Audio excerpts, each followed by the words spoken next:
Hello friends, welcome to Vijayanand channel. నా పేరు విజయలక్ష్మి గన్నవరపు. ఈరోజు మనం important features of English language అనేది డిస్కస్ చేసుకుందాం. ఇందులో 14 ఫీచర్స్ మనం తీసుకుంటున్నాము. ఈ 14 ఫీచర్స్ కూడా ఒక ఎపిసోడ్లో అవ్వవు, ఒక 4-5 సెషన్స్లో డిస్కస్ చేయడం జరుగుతుంది. 5th ఫీచర్ ఏంటంటే ఇట్స్ గ్లోబల్ స్టేటస్. మనం ఫస్ట్ సెషన్లో ద వెరీ బిగినింగ్లో అనుకున్నాం it's an international link language అని. అంటే it connects people with in the country and also out side the country, globally. Internationally it's a language spoken by majority of the people in majority of the countries. So it has the global status. అయితే with in country కూడా English ప్రొనౌన్సియేషన్లో చాలా dialects ఉంటాయి, అంటే తేడాలు ఉంటాయి, different accents ఉంటాయి. మనం మాట్లాడే ఇంగ్లీష్కి, తమిళనాడు వాళ్ళు మాట్లాడే ఇంగ్లీష్కి, అలాగే కేరళలో వాళ్ళు మాట్లాడే ఇంగ్లీష్కి, వెస్ట్ బెంగాల్కి వెళ్తే ఒడిషా వాళ్ళు, బెంగాలీస్, అస్సామీస్ మాట్లాడే ఇంగ్లీష్కి చిన్న వేరియేషన్ ఉంటుంది. ఎలా అంటే ఎగ్జాంపుల్, నేను నాగాలాండ్ అస్సామీస్ వాళ్ళతో కలిసి నేను కొన్ని ట్రైనింగ్స్ చేశాను, కాబట్టి నాకు కొంచెం ఐడియా ఉంది దాని మీద. ఫర్ ఎగ్జాంపుల్ చూడండి, మనం టెక్నాలజీ అంటాం. టెక్నాలజీ వాళ్ళు ఏమంటారు? టెక్నాలజీ అంటారు. చిన్న డిఫరెన్స్. టెక్నాలజీ మనం స్ట్రెస్ ఎక్కడ ఇస్తామో నా దగ్గర.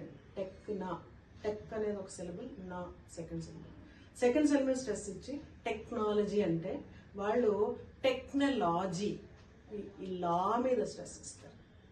ఒక ఎగ్జాంపుల్ మాత్రమే చెప్తున్నాను. అలాగే ఖచ్చితంగా మనం రైజింగ్ అనుకోండి, రైజ్ అని కంప్రైజెస్, సౌండ్ పలుకు, కంప్రైజెస్ అని తమిళియన్స్ అంటారు. Slight variation, it's not a big variation, but there are little variations in the English spoken by different states within India. అలాగే అదర్ కంట్రీస్కి వెళ్తే అందరూ మాట్లాడేది ఇంగ్లీష్ అయినా వాళ్ళు మాట్లాడే ఇంగ్లీష్లో కూడా చిన్న చిన్న వేరియేషన్స్ ఉంటాయి. త సౌండ్కి త పలికిస్తుంటారు. మెక్సికన్స్, చైనీస్కి వచ్చేటప్పటికి త సౌండ్ పలుకుతూ ఉంటారు.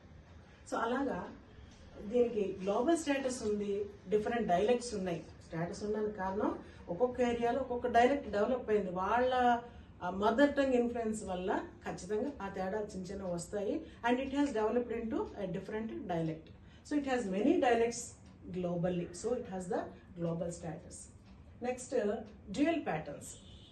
డ్యూయల్ ప్యాటర్న్ అంటే ద మీనింగ్లెస్ సౌండ్స్. ఇండివిజువల్ ఒక సౌండ్ తీసుకుంటే it doesn't carry any meaning. చ అనే సౌండ్ ఉంది, దానికి మీనింగ్ ఏముంది? లేదు. బట్ ఆ individual sound when it combines with other sounds, then only it carries meaning. So dual pattern means meaningless individual meaning sounds combine together to form meaningful words. For example,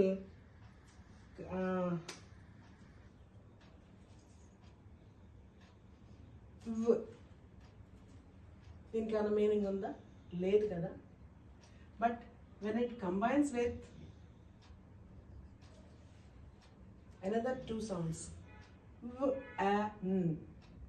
ఈ 3 sounds విడివిడిగా చూస్తే they don't carry any meaning, but when they combine together it becomes a meaningful word, van. That is the dual pattern of English language.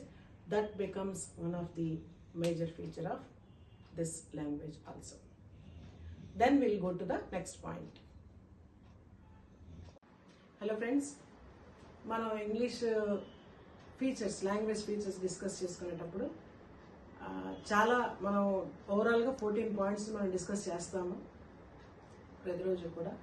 అయితే ఇందులో important points ఉన్నాయి. For example, adaptability ఉంది, pronunciation ఉంది, అలాగే figures of speech, phrasal verbs, intonation, articles, use of articles, ఇలాగా important points అనేది మీరు కూడా సెపరేట్ సెషన్స్ తీసుకోవడం జరుగుతూ ఉంటుంది. అందుకని please keep watching, like, share and subscribe. ఎందుకంటే మీలాగా కావాలనుకునే వాళ్ళు చాలామంది ఉంటారు, మీ ఫ్రెండ్స్ ఉంటారు, మీ ఫ్యామిలీ మెంబర్స్ ఉంటారు, అందరికి షేర్ చేయండి. ఎందుకంటే ఉద్యోగార్థులకి, స్టూడెంట్స్కి కూడా చాలా చాలా యూస్ఫుల్ సెషన్స్ ముందు ఇంకా చెప్పబోతాము. అలాగే మీ ఫీడ్బ్యాక్ కూడా కామెంట్ రూపంలో కామెంట్ బాక్స్లో ఇవ్వండి. మీరు ఇచ్చేటప్పుడు మీరు ఏ ఊరు అనేది కూడా అందులో మెన్షన్ చేస్తే, దాంతోపాటు మీ నీడ్, ఇంకా మీకు ఏదైనా ఇందులో కావాలనుకుంటున్నారు అంటే అది కూడా మెన్షన్ చేయండి. దాని మీద కూడా ఇప్పుడు చెప్పేవి కాకుండా ఇంకా ఏమైనా అడిషనల్గా మీరు కోరుకుంటే వాటి మీద కూడా టాపిక్స్ రెడీ చేసి చెప్పడం జరుగుతుంది. Thank you all.